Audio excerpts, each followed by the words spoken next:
खबरनामे में खुशामदीद। बुलेटिन के आगाज में खबर शामिल करें कि कराची में एंटी व्हीकल लिफ्टिंग सेल की बड़ी कार्रवाई। बैनुल-सूबाई गिरोह के सरगना समेत 8 मुल्जिमान गिरफ्तार कर लिए गए। मुल्जिमान में मददगार पुलिस 15 का अहलकार भी शामिल, जबकि एडिशनल आईजी कराची के मुताबिक मुल्जिमान छीनी और चोरी शुदा गाड़ियों को बल्दिया टाउन में खोल कर खैबर पख्तूनख्वा और बलूचिस्तान में फरोख्त करते थे। तफसीलात एहसान यूनुस की इस रिपोर्ट में।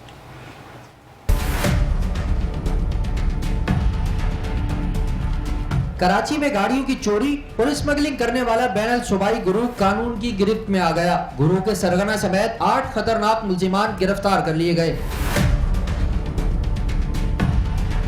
एडिशनल आईजी कराची जावेद आलम ओढ़ू के मुताबिक गिरोह रोजाना 3 से 4 गाड़ियां चोरी करके बल्दिया टाउन में वाक़े वर्कशॉप पर ले जाता था, जहां कट एंड वेल्ड के जरिए गाड़ियों की शनाख्त मिटा दी जाती थी। इन्होंने बल्दिया के इलाके में एक वर्कशॉप लिया हुआ था। कराची से रोजाना की बुनियाद पे ये गैंग 3 से 4 बड़ी गाड़ियां उठाता था। मुल्जिमान चोरी और छीनी गई गाड़ियां खैबर पख्तूनख्वा और बलूचिस्तान में जाली कागजात पर फरोख्त करते थे। की साख्त को और उनके नंबरिंग को चेंज करके उनको नॉन कस्टम पेड व्हीकल के जुमरे में ले आते थे। बलूचिस्तान और केपी के पंजाब तक वो गाड़ियां पहुंचाते थे। गिरफ्तार पुलिस एहलकार अयाज शमील गाड़ियों को क्रॉस कराने और फरोख्त में सहूलत फराम करता था, जबकि दीगर गिरफ्तार मुल्जिमान में अहमद, मोहम्मद शुएब, अब्बास, शहजाद खान, मोहम्मद अयाज, शाहबख्श, मंजिल शम्मा और मलिक शाहनवाज शामिल हैं। एक मेन मुल्जिम है, वो पुलिस का एहलकार भी है, बदकिस्मती से अयाज जमील उसका नाम है। 15 मददगार में काम करता था और वो इन गाड़ियों को क्रॉस कराने में इंस्ट्रूमेंटल था और इन गाड़ियों की फरोख्त में भी वो अपना हिस्सा डालता था। एडिशनल आईजी कराची ने प्रेस कॉन्फ्रेंस के दौरान कहा कि साल 2025 के पहले 8 माह में संगीन जराइम की वारदातों में 32%, कत्ल की वारदातों में 30% और स्ट्रीट क्राइम में 16% कमी रिकॉर्ड की गई। पुलिस ने रवा साल 16,000 कार्रवाइयों के दौरान 39,000 से ज्यादा मुल्जिमान गिरफ्तार किए, जिनके कब्जे से असलहा और मंशियात की बड़ी खेप बरामद की गई, जबकि मजमूई तौर पर पुलिस की कारकर्दगी में 39% बेहतरी आई। कैमरामैन साजिद अंसारी के साथ एहसान यूनुस, मेट्रो 1 न्यूज कराची। अफसोसनाक खबर से आगाह करेंगे। कराची में शादी के रोज दूल्हा ही लापता हो गया। लापता होने वाले नौजवान की शिनाख्त जहांजेब के नाम से हुई। अहले खाना के मुताबिक जहांजेब शादी के रोज शाम 5 बजे दूल्हा बनने की तैयारी के लिए करीबी सैलून गया था। जहांजेब का मोबाइल फोन भी घर ही पर मौजूद था। जहांजेब को अगवा कर लिया गया है, अहले खाना ने दावा किया है।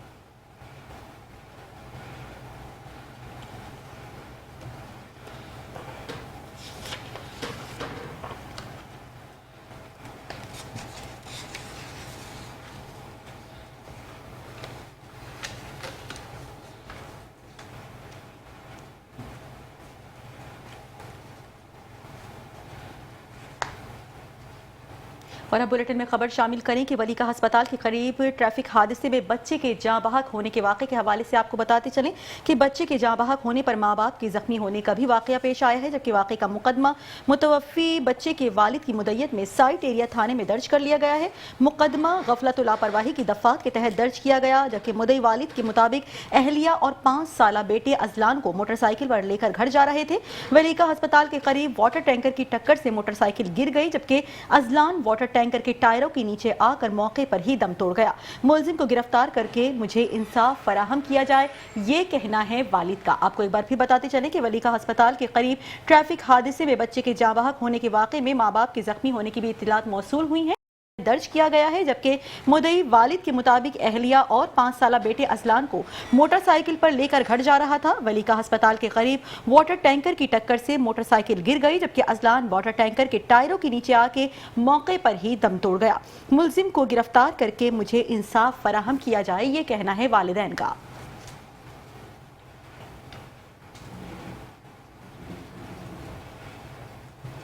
गुज़िश्ता रोज़ शाह फैसल कॉलोनी में शौहर के कत्ल और बीवी के जख्मी होने का वाक़या सामने आया है। मकतूल इर्तिज़ा के मामू आरिफ की मुद्दत में कत्ल की दिफात के तहत शाह फैसल कॉलोनी थाने में मुकदमा दर्ज कर लिया गया। मुकदमे के मुताबिक इर्तिज़ा को इसके ससुर ने बातचीत करने के लिए घर बुलाया था। बातचीत के दौरान मुलजिम इफ्तिखार शाह ने अंधाधुंध फायरिंग शुरू कर दी। फायरिंग से इर्तिज़ा मौके पर ही जाँ बहक हो गया। अहलिया अहमद जख्मी हो गई।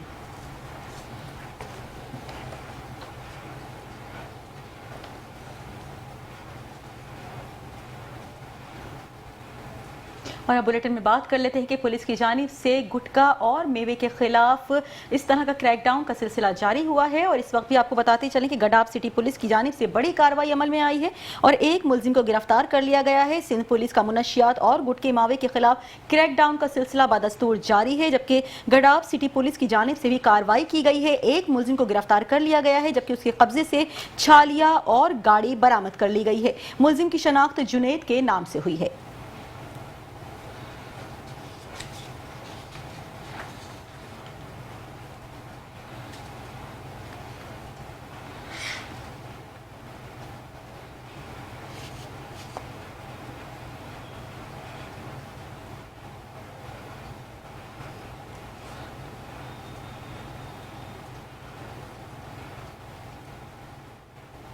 आगे बढ़ेंगे और आपको बताएंगे सीटीडी सिंध में डीएसपी राजा उमर खिताब के एजाज में अलविदाई तकरीब का इनेकाद हुआ। तकरीब में पुलिस के आला अफसरान और सीटीडी के रैंक्स की बड़ी तादाद में शिरकत हुई।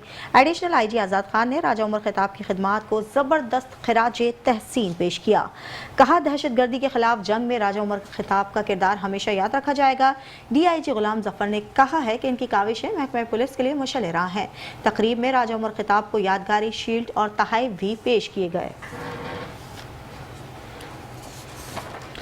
सीटीडी सिंध में डीएसपी राजा उमर खिताब के एजाज में अलविदाई तकरीब का इनेकाद किया गया। तकरीब में पुलिस के आला अफसरान और सीटीडी के रैंक्स की बड़ी तादाद में शिरकत हुई।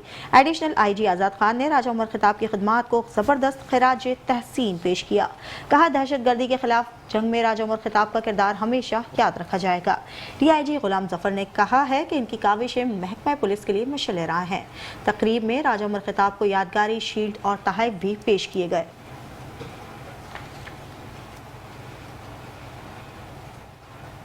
विदाई तकरीब में additional IG CTD Azad Khan, additional IG special branch Zulfkar Ladak, DIG Ghulam Asfar Mahsar, DIG crime branch Amir Farooqui और DIG उमर शाहिद हामिद समेत पुलिस के आला अफसरान शरीक हुए। तकरीब में साबिक सेक्रेटरी दाखिला काजी कबीर, SSP सिटी आरिफ अजीज और दीगर अहम शख्सियात भी मौजूद थीं। अपने खिताब में एडिशनल आईजी आज़ाद खान ने कहा कि DSP राजा उमर खिताब ने दहशतगर्दी के खिलाफ जंग में हमेशा दिलेराना और जुर्रतमंदाना किरदार अदा किया। सिंध पुलिस उनकी खिदमात को कभी फरामोश नहीं करेगी। DIG गुलाम असफर मैसर ने कहा कि राजा उमर खिताब ने अपने पूरे कैरियर के दौरान मेहनत, लगन और बहादुरी के साथ फराइज अंजाम दिए। उनकी काविशें महकमे पुलिस के लिए मिशल राह हैं। अलविदाई तकरीब से खिताब करते हुए DSP राजा उमर खिताब ने अपनी सर्विस तजर्बात शुरका से शेयर किए और पुलिस क़यादत के साथ साथ साथी अफसरान व एहलकारों का शुक्रिया अदा किया। तकरीब के अख्ताम पर राजा उमर खिताब को यादगार शील्ड और तोहफे भी पेश किए गए, जबकि शरीक अफसरान ने उनके शानदार कैरियर को सराहा और नेक ख्वाहिशात का इजहार किया।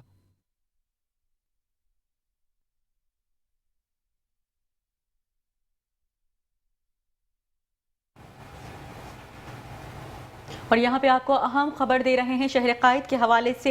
शहर कायद मलिर जेल के कैद में कैदी ने जहर का खाकर खुदकुशी कर ली है। आपको बता रहे हैं कि मलिर जेल के कैदी ने जहर खाकर खुदकुशी कर ली है, जबकि मुलजिम हारून की लाश ज़ाब्ते की कार्रवाई के लिए सिविल अस्पताल मुंतकिल कर दी गई है। मुलजिम हारून आज ही साइबर क्राइम के केस में गिरफ्तार होकर जेल आया था। जेल हुक्काम के मुताबिक जेल में आते ही मुलजिम हारून की हालत खराब होने लगी। जेल के मुआलिज ने मुलजिम का मुआयना किया तो पता चला कि मुलजिम ने जहर खाया है। मुलजिम ने खुद भी एतराफ़ किया कि जेल आने से पहले उसने जहर खाया है। मुलजिम को हालत गैर होने में अस्पताल मुंतकिल किया गया। दौरान अस्पताल मुंतकिल होते हुए मुलजिम दम तोड़ गया। आपको बताते चलें कि मलिर जेल के कैदी ने जहर खाकर खुदकुशी कर ली है, जबकि मुलजिम हारून की लाश ज़ाब्ते की कार्रवाई के लिए सिविल अस्पताल मुंतकिल कर दी गई है। मुलजिम हारून आज ही साइबर क्राइम के केस में गिरफ्तार होकर जेल आया था। इसी हवाले से कुछ मजीद बात करेंगे नुमाइंदा मेट्रो 1 न्यूज़ एहसान से। जी एहसान यूनुस, अपडेट कीजिएगा।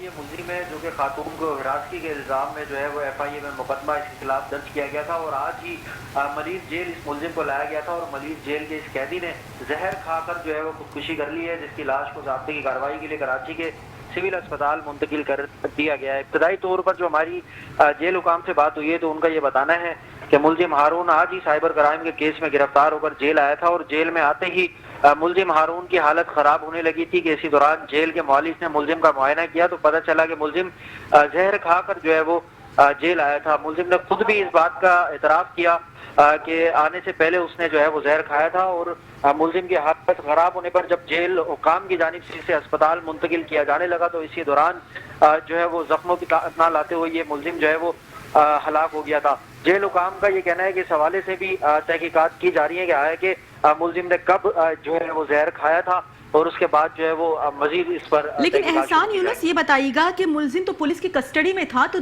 उसको जहर मिला कहाँ से? जी देखें, जो मलीर जेल के सुप्रिटेंडेंट हैं शहाबुद्दीन, उनसे जब हमारी बात हुई तो उनका ये बताना है कि आज ही इस मुलजिम को मलीर जेल में लाया गया था और जेल में आने से कबल ही जो है वो FIA की कस्टडी के दौरान इस मुलजिम ने जहर खाया था। जब ये जेल पहुंचा तो इसकी हालत जब गैर होने लगी तो जो जेल उसने जब चेक किया तो उसने इस बात की निशानदेही की कि ये मुलजिम जहर खाकर इसके अंदर दाखिल हुआ है। जब इससे पूछा गया तो मुलजिम ने, जेल हुकाम का ये कहना है कि साफ किया कि उसने जहर खाया। अलबत्ता इसे कराची के सिविल अस्पताल जो है वो तिबी इमदाद के लिए मुंतकिल किया जा रहा था। इसी दौरान रास्ते में ये मुलजिम जो है वो दम तोड़ गया। पुलिस हुकाम ने इस वाक़े से मुतल्लिक़ मुख्तलिफ पहलुओं जी। ठीक है, बहुत शुक्रिया। एहसान यूनुस हमारे साथ मौजूद थे और आगाह कर रहे थे कि मलीर जेल के कैदी ने जहर खाकर खुदकुशी कर ली।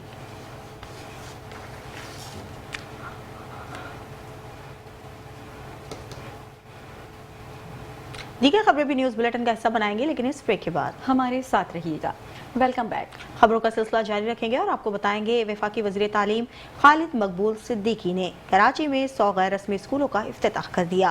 कहते हैं कराची में 97% रेवेन्यू सिंध को और 60% वफाक को देता है। बदले में से चटाइयाँ और किताबें मिलती हैं। सूबा मुल्क को चलाने में मरकजी किरदार अदा कर रहा है। तरमीम के बाद सिंध तालीम में अपना हक खो चुका था। 100 स्कूलों की जिम्मेदारियां संभालने का अहद करे। शहर के 95% की नुमाइंदगी मौजूद है। जमहूरियत का मॉडल इस शहर का हक है।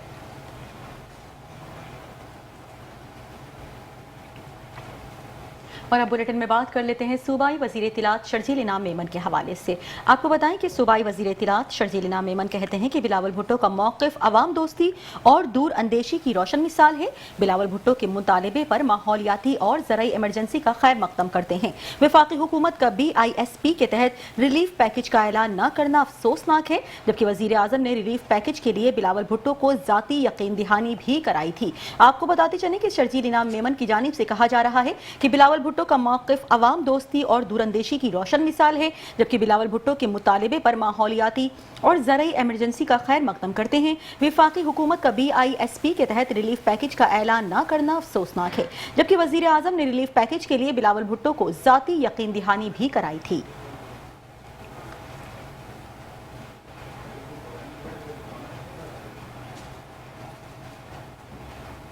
मेयर कराची मुर्तज़ा वहाब ने अब्बासी शहीद अस्पताल में हेमोफीलिया ख़वातीन वार्ड का इफ्तिताह कर दिया है। कहते हैं हेमोफीलिया का मुफ्त इलाज बल्दिया उज़्मा के अस्पतालों में शुरू किया जाएगा। अब्बासी शहीद अस्पताल में गायनी वार्ड में भी सहूलत फराहम करने जा रहे हैं ताकि इस मर्ज में मुब्तला ख़वातीन को डिलीवरी के वक्त ज़्यादा परेशानी ना हो।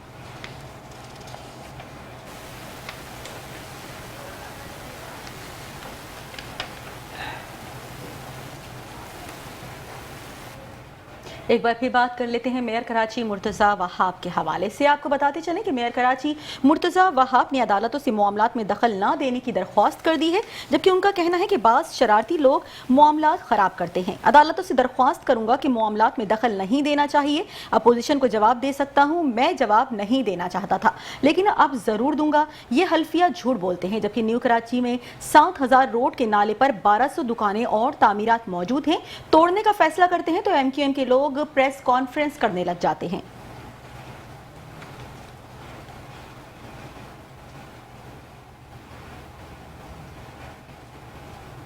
अब्बासी शहीद अस्पताल में सहाफ़ी बाल बाल बच गए।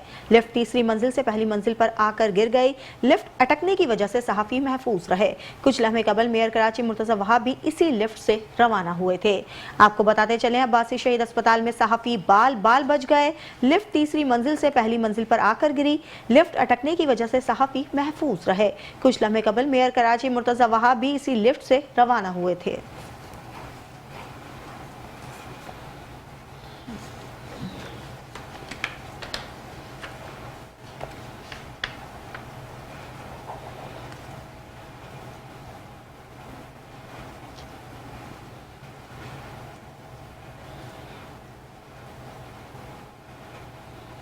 आपको बताते चलें, अब्बासी शहीद अस्पताल में सहाफी बाल बाल बच गए। लिफ्ट तीसरी मंजिल से पहली मंजिल पर आकर गिरी। लिफ्ट अटकने की वजह से सहाफी महफूज रहे। कुछ लम्हे कबल मेयर कराची मुर्तजा वहाब भी इसी लिफ्ट से रवाना हुए थे। अहम खबर से आगाह करेंगे, अब्बासी शहीद अस्पताल में सहाफी बाल बाल बच गए। लिफ्ट तीसरी मंजिल से पहली मंजिल पर आकर गिरी। लिफ्ट अटकने की वजह से सहाफी महफूज रहे। कुछ लम्हे कबल मेयर कराची मुर्तजा वहाब भी इसी लिफ्ट से रवाना हुए थे।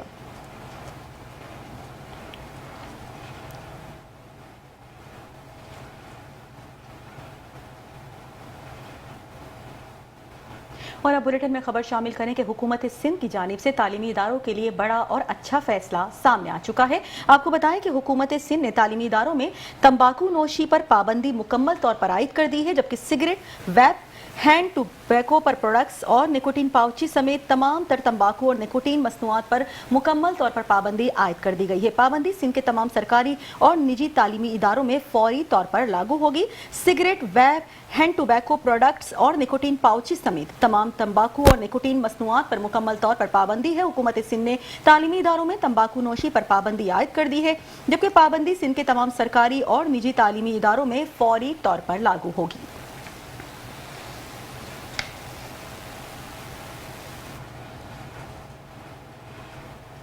आगे बढ़ेंगे और आपको बताएंगे, एमेजिना रोड पर पटाखों के गोदाम में धमाके का मामला सामने आया है। हादसे में जाँ बहक नौजवान की वालदा ने हर्जाने का दावा दायर कर दिया। फैक्ट्री मालकान और सिंध हुकूमत के खिलाफ जानलेवा हादसात एक्ट के तहत दावा दायर किया गया। हादसे के जिम्मेदारान हर्जाने की मद में 5 करोड़ 37 लाख रुपए अदा करें। वकील दरख्वास्त गुजार ने अदालत से इस्तदा की है।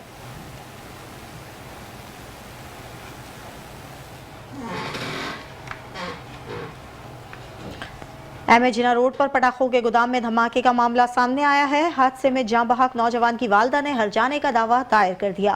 फैक्ट्री मालकान और सिंध हुकूमत के खिलाफ जानलेवा हादसात एक्ट के तहत दावा दायर किया गया।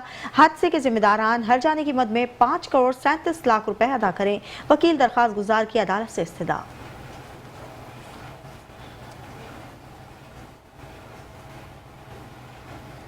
और अब बुलेटिन में खबर शामिल करेंगे सिंध हाई कोर्ट में होने वाली कार्रवाई के हवाले से। आपको बताते चलें कि सिंध हाई कोर्ट में पानी के बिल में बैंक चार्जेस वसूल करने के खिलाफ दरख्वास्त की समाअत हुई है, जबकि अदालत ने CEO water and sewerage corporation को नोटिस जारी कर दिए हैं। दरख्वास्त पर सीईओ वाटर कारपोरेशन से 6 अक्टूबर तक जवाब भी तलब कर लिया गया, जबकि सीईओ वाटर कारपोरेशन यकीनी बनाए कि आइंदा समाअत पर उनका नुमाइंदा जवाब के हमराह पेश हो। अदालत का हुक्म सामने आ चुका है। आपको बता रहे हैं कि सिंध हाई कोर्ट में पानी के बिल में बैंक चार्जेस वसूल करने के खिलाफ दरख्वास्त की समाअत हुई है।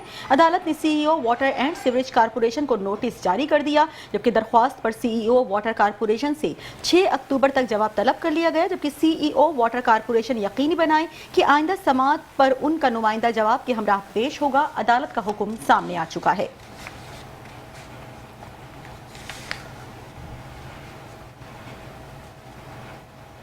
आगे बढ़ेंगे और अब कुछ बात करेंगे मुस्तफ़ा आमिर कत्ल केस के हवाले से। आपको बताते चलें, मुल्जिम अरबहान के वालिद कामरान कुरैशी के खिलाफ मंशियात बरामदगी का मुकदमा। अदालत ने मुल्जिम कामरान कुरैशी की दरख्वास्त जमानत मंजूर कर ली। 25,000 रुपए के मुचलके जमा करवाने का हुक्मनामा जारी कर दिया।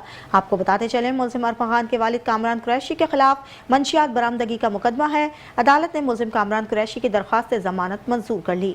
25,000 रुपए के मुचलके जमा करवाने का हुक्म दे दिया।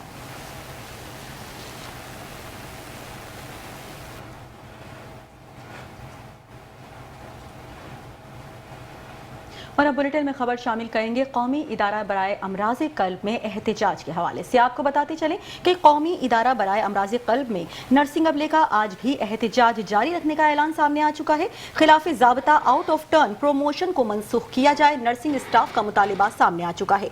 उनका कहना है कि नर्सिंग डायरेक्टर शमसा समानी और नर्सिंग मैनेजर नदीम सियाल ने सीनियर नर्सिंग स्टाफ को नजरअंदाज कर दिया है, जबकि मनपसंद सिफारिशी जूनियर स्टाफ नर्सिस को प्रोमोट किया जा रहा है। आपको बताएं कि खिलाफ ज़ाब्ता आउट ऑफ टर्न प्रोमोशन को मनसूख किया जाए, ये कहना है नर्सिंग स्टाफ का, जबकि उनकी जानिब से कहा गया कि नर्सिंग डायरेक्टर शमसा समानी और नर्सिंग मैनेजर नदीम सियाल ने सीनियर नर्सिंग स्टाफ को नजरअंदाज करते हुए मनपसंद सिफारिशी जूनियर स्टाफ नर्सिस को प्रोमोट कर रहे हैं।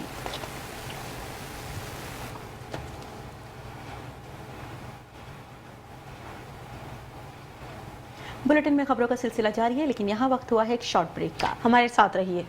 Welcome back. और यहाँ पे आपको अहम खबर दे रहे हैं बोर्ड ऑफ रेवेन्यू के हवाले से। आपको बताएं कि कराची में माली साल 2025-26 के पहले 2 माह में टैक्स वसूली में सुस्तरवी का इंकशाफ सामने आ चुका है। 3 महकमों को 6 खरब 71 अरब रुपए का हदफ दिया गया था। सिर्फ 41 अरब 71 करोड़ रुपए वसूल हुए हैं, जबकि बोर्ड ऑफ रेवेन्यू का हदफ 65 अरब रुपए था। सिर्फ 2 अरब 33 करोड़ रुपए वसूल हो चुके हैं। एक्साइज एंड टैक्सेशन का हदफ 2 खरब 35 अरब रुपए था, जबकि वसूली सिर्फ 20 अरब 44 करोड़ रुपए हुई है। सिंध रेवेन्यू बोर्ड का हदफ 3 खरब 80 अरब रुपए था, जबकि वसूली सिर्फ 12 अरब 93 करोड़ रुपए था। बोर्ड ऑफ रेवेन्यू और सिंध रेवेन्यू बोर्ड ने 95% कम टैक्स वसूल किया है। जबकि बात करें एक्साइज एंड टैक्सेशन के हवाले से, तो एक्साइज एंड टैक्सेशन ने 91% कम टैक्स वसूल किया है। गुज़िश्ता माली साल के पहले 2 माह में भी 94% कम टैक्स वसूल हुआ, जबकि हुकूमत सिंध ने महकमों को टैक्स वसूली में तेजी लाने की हिदायत जारी कर दी। क्या आप चाहते हैं कि ये टैक्स, आपको बताते चलें कि हुकूमत सिंध ने महकमों को टैक्स वसूली में तेजी लाने की हिदायत कर दी। इसी हवाले से कुछ मजीद बात करेंगे नुमाइंदा मेट्रो 1 न्यूज़ मुजम्मिल यासीन से। मुजम्मिल यासीन, अपडेट कीजिएगा। 2025-26 के पहले 2 माह में 3 महकमों की जानिब से टैक्स वसूली करने में सुस्तरवी का इंकशाफ हुआ है। रवा माली साल में बोर्ड ऑफ रेवेन्यू महकमा एक्साइज एंड टैक्सेशन और सिंध रेवेन्यू बोर्ड को 6 खरब 71 अरब रुपए का हदफ रखा गया था। पहले 2 माह में 41 अरब 71 करोड़ रुपए वसूल किए गए हैं। बकिया 6 खरब 29 अरब रवा माली साल में वसूल करने हैं। बोर्ड ऑफ रेवेन्यू का जो हदफ 56 अरब रुपए है। 2 माह में 2 अरब 33 करोड़ रुपए वसूल किए गए। बकिया 53 अरब 56 करोड़ 66 अरब रुपए वसूल करने हैं। एक्साइज एंड टैक्सेशन का टारगेट 2 खरब 35 अरब रुपए है। 2 माह में 20 अरब 44 करोड़ रुपए वसूल किए गए। अब 2 खरब 15 अरब रुपए वसूल करने हैं। सिंध रेवेन्यू बोर्ड का टारगेट 3 खरब 80 अरब रुपए रखा गया था। 2 माह में 18 अरब 93 करोड़ रुपए वसूल किए गए। अब 3 खरब 61 करोड़ रुपए बकिया जो है वो 2026 के 30 जून तक वसूल करने। बोर्ड ऑफ रेवेन्यू ने 95% महकमा एक्साइज एंड टैक्सेशन ने 91%, सिंध रेवेन्यू बोर्ड ने 95% कम टैक्स वसूल किया है। गुज़िश्ता माली साल 2025-26 के पहले 2 माह में 94% कम टैक्स वसूल किया गया था। हुकूमत सिंध ने तीनों महकमों में टैक्स वसूली में तेजी लाने की हिदायत की थी ताकि टैक्स वसूली का जो हदफ वो वक्त पर मुकम्मल किया जा सके। जी ठीक है, बहुत शुक्रिया मुजम्मिल यासीन अपडेट करने के लिए।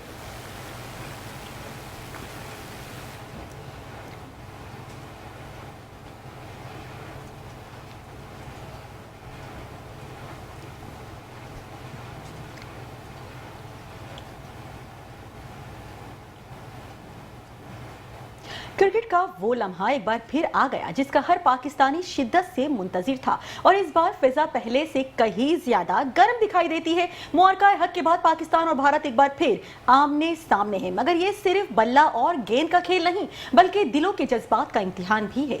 मजीद जानते हैं अनाया खान की इस रिपोर्ट में।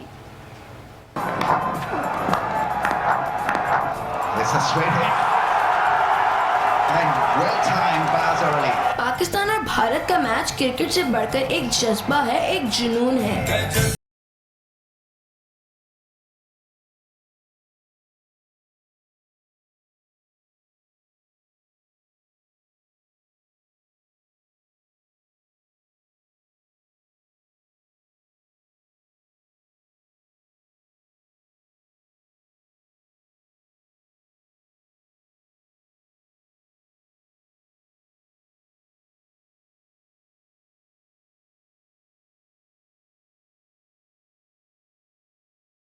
मुकाबला महज खेल नहीं रहता बल्कि फख्र, वक़ार और तारीख का इम्तिहान बन जाता है। इस वक्त पूरा पाकिस्तान एक होकर अपनी टीम के साथ खड़ा होता है।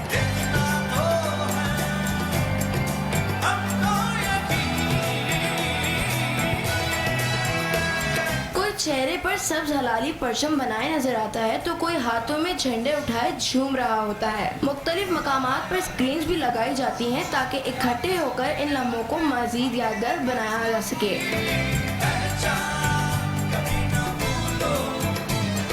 घरों, सड़कों, जहाँ पर भी लोग जमा होते हैं, हर गेंद और हर रन पर सांस थम जाती है। अब देखना यह है कि मार्का हक के बाद इस बड़े टाकरे में जोश और जज्बे का ये तूफान कहाँ तक पहुँचता है।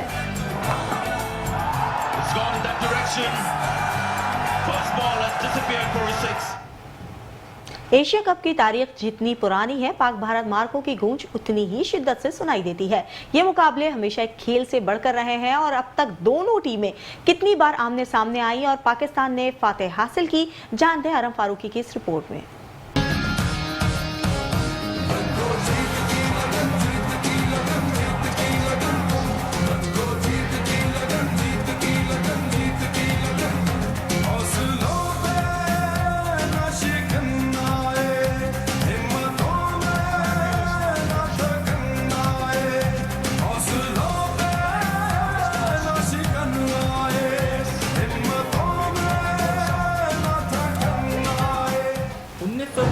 शारजा का मैदान, एशिया कप का पहला एडिशन और वो लम्हा जब एक तारीख लिखी जा रही थी। लेकिन इस तारीख का सबसे सनसनीखेज बाप हमेशा पाकिस्तान बा मुकाबला भारत रहा है।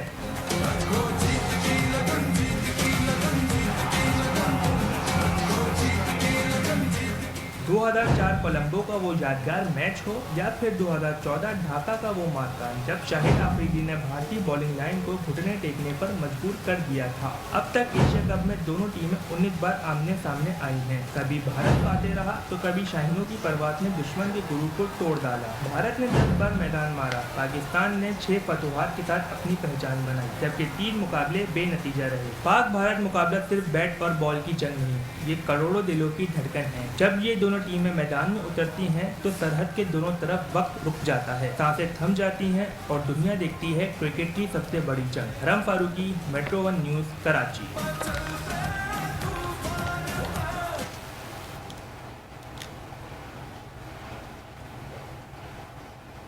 और अब मौसम की सूरत हाल के हवाले से खबर शामिल करें कि कराची में मॉनसून का सिलसिला 30 सितंबर तक जारी रहने का इम्कान बताया जा रहा है, जबकि महकमा मौसमियात ने कराची में बारिश के एक और स्पेल के बरसने की भी नवीद सुना दी। आपको बताएं कि अगला स्पेल आइंदा 5 रोज में आने का इम्कान है, जबकि महकमा मौसमियात के मुताबिक शहर में समंदरी हवाएं बहाल हो चुकी हैं। शहर में 15 किलोमीटर फी घंटे की रफ्तार से हवाएं चल रही हैं। हवा में नमी का तनासुब 85% है।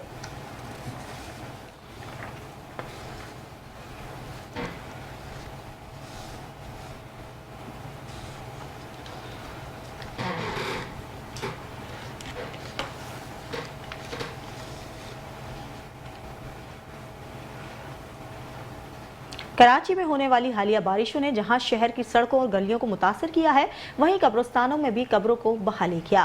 कब्रिस्तान में पानी दाखिल होने के बायस कच्चे और अतराफ की दीवार से गिरने लगी हैं। कब्रिस्तान की हालत इज़हार के हवाले से बता रहे हैं जुनेद हसन सिद्दीकी इस रिपोर्ट में। कराची में हालिया बारिशों में शहर की सड़कों और गलियों को गढ़ों में तब्दील कर दिया, वहीं कब्रिस्तान को भी मुतासिर किया।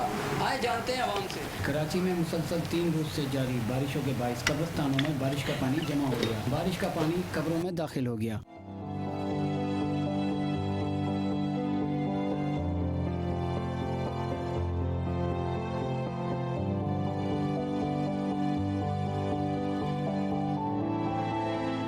शहरियों को अपने प्यारों की तदफीन में शदीद मुश्किलात का सामना करना पड़ रहा है। इलाका मकीनों का कहना है कि कब्रों की ज़बोहाली के बाइस कच्चे कुतबे और एतराफ़ की दीवारें भी गिरने लगी हैं। शहरियों का मुतालबा है कि इंतज़ामिया फौरी तौर पर कब्रिस्तान की बहाली के लिए इंतजामात करे ताकि हम अपने प्यारों की तदफीन मुकम्मल कर सकें। कब्रें धंस जाती है, पानी खड़ा हो जाता है, काफ़ी बेउम्मती भी होती है कब्रों की, तो इसके ऊपर ध्यान रखना चाहिए, नोटिस करना चाहिए। पानी कब्रिस्तानों में भरे जाता है, उसको भी देखें कि कब्र की बेउम्मती होती है और कब्र इसमें तल जाती हैं, इसका ख्याल रखना चाहिए इंतज़ामिया को। तो ज़िला इंतज़ामिया को यही चाहिए कि जो कब्रिस्तान के अंदर पानी खड़ा हुआ है और जिसकी वजह से कब्रें टूट का शिकार हुई हैं, ठीक है, तो उन कब्रों को भी आके देखें और उसमें से जो पानी खड़ा हुआ है उनको पानी को निकालें। अपने प्यारों की कब्रों पे फातिहा खानी करने वाले लवाइकीन का कहना है कि केएमसी के अंडर में जो कब्रिस्तान आते हैं, कम से कम केएमसी उन कब्रिस्तानों से पानी बाहर निकाले ताकि हम अपने प्यारों के लिए दुआए मगफरत कर सकें। लवाइकीन का कहना यह है, बारिश अब होके ख़त्म हो गई, हम अपने प्यारों की कब्रों पे फातिहा खानी के लिए किस तरीके से जाएं। ज़िला इंतज़ामिया को चाहिए कि कब्रिस्तान की हालत-ओ-ज़ार पर गौर करे। कैमरामैन साजिद अंसारी के साथ जुनेद हसन सिद्दीकी, मेट्रो 1 न्यूज़, कराची। और खबर शामिल करेंगे पाकिस्तान के लेजेंड स्टार के हवाले से। आपको बताएं कि पाकिस्तान फिल्म इंडस्ट्री के लेजेंड स्टार मारूफ कॉमेडियन लहरी की 13वीं बरसी मनाई जा रही है। तुम लोग अभी तक तैयार नहीं हुए? जी आंटी आप भी तो नहीं तैयार हैं? लहरी की जिंदगी पर नजर डालें तो मालूम होता है कि वो फिल्मी दुनिया के बुजुर्ग तरीन अदाकारों में शुमार किए जाते हैं। अच्छा जी, अगर ऐसी बात है तो फिर तो बहुत सस्ता जा रहा। तो फिर जा चार से अपना बर्तन भांड ले। लेडीज आप माइंड तो नहीं करेंगी अगर आप दोनों में से मैं किसी एक के ऊपर आशिक हो जाऊं? मज़ाहिया अदाकारी में मुनफरिद अंदाज रखने वाले लहरी को दर्जनों अवार्ड से नवाजा गया। न सिर्फ अवार्ड बल्कि उन्हें याकूब का जानशीन कहलवाने का एजाज भी उनकी सलाहियतों के सर जाता है। उनकी पहली फिल्म 1956 में रिलीज की गई, जिनमें रात के राही, फैसला, जोकर, आग, तुम मिले, प्यार मिला इस जैसी बेशुमार फिल्में करने का एजाज हासिल है। इन्हीं सलाहियतों के जौहर दिखाने में मसरूफ थे कि 1985 में बैरून मुल्क शूटिंग के दौरान ही उन्हें फालिज का अटैक हुआ। बाद अज़ां कुव्वत बिनाई में कमी आई। बीमारी के पेश नजर आहिस्ता आहिस्ता उन्होंने फिल्मी दुनिया को खैर बात कह दिया और बिलाखिर 13 सितंबर 2012 को खालिक हकीकी से जा मिले। उनकी अदाकारी आज भी लोगों के चेहरों पर हंसी बिखेर देती है। अब कुछ बात करेंगे सोने की कीमतों के हवाले से। आपको बताते चलें, मुसलसल ऊंची उड़ान के बाद सोने की कीमत में हजारों रुपए की कमी हुई है। गोल्ड मार्केट्स में सोने की कीमत बुलंद तरीन सतह से नीचे आ गई। 24 कैरेट फी तोला सोना 4100 रुपए सस्ता होकर 3,84,000 रुपए पर आ गया। 10 ग्राम सोने की कीमत 3,515 रुपए कम होकर 32,918 रुपए हो गई।